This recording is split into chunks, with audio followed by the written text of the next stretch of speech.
Hi, I'm Mary Claire, and I'm doing my research presentation on HIV/AIDS and domestic abuse rates among women in Katanga, a slum in Kampala, Uganda. So, a little bit of information about the Katanga slum. It's located at the base of Makerere University in Kampala, the capital. It is one of the wealthiest and best universities in East Africa, and it's located on top of a hill and it looks out over the slum, which is also located on university land. And it's really surreal and devastating to stand in such a wealthy place and look down at just thousands of impoverished people living in less than 1 square mile. And even worse, 50% of the people living in the slum are children under the age of 15. As I mentioned before, it's located at the base of a hill, which means it's in a floodplain. So anytime there's any type of precipitation or a flood, diseases such as E. coli and cholera just run rampant and kill hundreds, if not thousands of people. So it's just like very sad, very devastating. So the issue is that there are very few ways for women to provide for themselves. Very commonly, they are married before they turn 18, forcing them to drop out of school and also have kids. Their husbands then cheat on them when they're pregnant, and if they cheat with a prostitute, they can then possibly give the woman AIDS. If not, there's also just domestic abuse, and women are then either forced out of their house or they try and flee. Their option is to then try and get remarried, in which case they are then stuck with more kids and a husband who's going to cheat on them, or they're forced into sex work where they can earn more money if they have sex sans condom, and this is the only way for them to provide for their children. So they really do what they have to do, even though it means putting their lives in danger. This relates to the course in a variety of ways. We've talked a lot about violence against women as a systemic issue, and I think that is 100% the case here.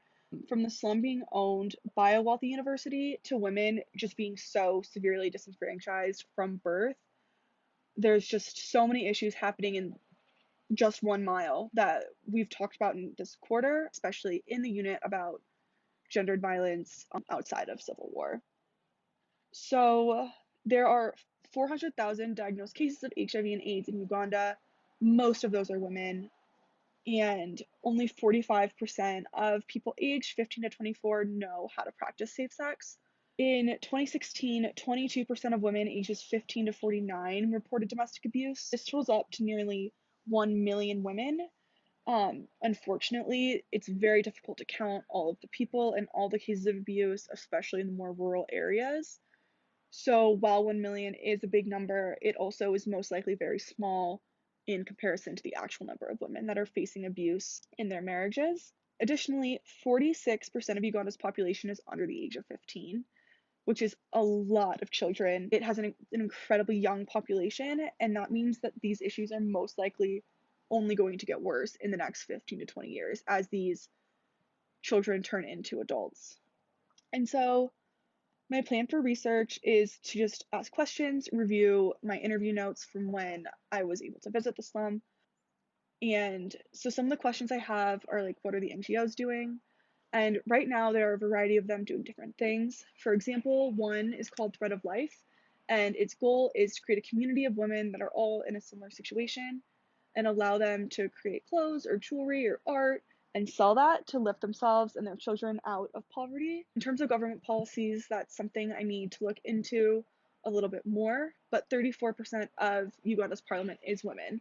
So, in a way, that's very positive, but that's also there's so many systemic issues that they need to really rework whatever they're doing to create systemic change. So, I guess my advice for policymakers thus far is that they need to develop gendered policies that target the traditional gender roles that are forcing women into marriage, such as requiring school, improving living conditions in Katanga, and punishing domestic abuse in a real way that doesn't come back and harm the victim. And for different theorists, HIV and AIDS is already an epidemic, but this goes a little bit beyond that because I'm specifically focusing on women. It needs to be viewed as a gendered issue because the repercussions women face compared to straight men, compared to members of the queer community, vary so greatly. And so I would say that international relations scholars need to look at the root cause of the issue and the repercussions of such drastic gender roles as opposed to just the health crisis part of it, um, because the gender roles just add such a complicated layer. So that is kind of my plan and what I'm researching. Let me know if you have any questions, and happy researching.